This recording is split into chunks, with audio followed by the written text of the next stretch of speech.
নিয়ে চলে এসেছি আজকে একটু অন্যরকম খাসির মাংসের লাল লাল পাতলা ঝোল। তবে হ্যাঁ, আজকের মাংসটা রান্না হবে লঙ্কা চিড়ে স্বল্প পরিমাণ মশলা দিয়ে রান্নাটা করে দেখাবো তোমাদের। মাংসটা কিন্তু বেশ হয়েছিল, তোমরাও কিন্তু এরকম রান্না করে দেখতে পারো, তোমাদের বেশ ভালোই লাগবে। আর এরকম রেসিপি দেখার জন্য পেজটাকে ফলো করে দিও, শেয়ার করতে থাকি, দেখতে থাকো। Hello everyone, welcome to my channel.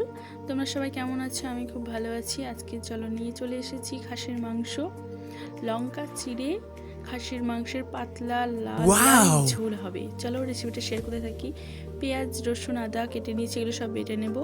এগুলো সব কেটে নিয়েছি। এই দেখো লঙ্কাও চিড়ে নিয়েছি। আলুটা এবার ভেজে নেব লবণ হলুদ দিয়ে। আলুটা ভাজতে থাক, ততক্ষণে আমরা মাংসটা মেখে নিই। চলো, সর্ষের গুঁড়ো, জিরের গুঁড়ো, পরিমাণ মতো হলুদ গুঁড়ো, কাশ্মীরি লঙ্কার গুঁড়ো, পরিমাণ মতন লবণ দিয়ে নেব।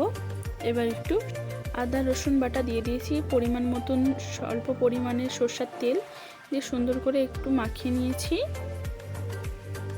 এবার আলু ভাজা হয়ে গেছে, আলুটা উঠিয়ে নেব। ফোড়নের জন্য তেজপাতা আর জিরা দিয়ে নিয়েছি।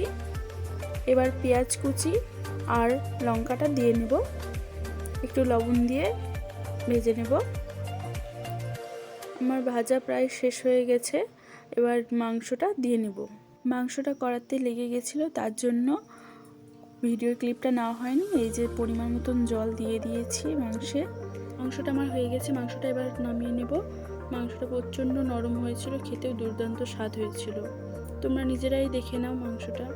রেসিপিটা ভালো লাগলে লাইক কমেন্ট শেয়ার ফলো করে দিও প্লিজ।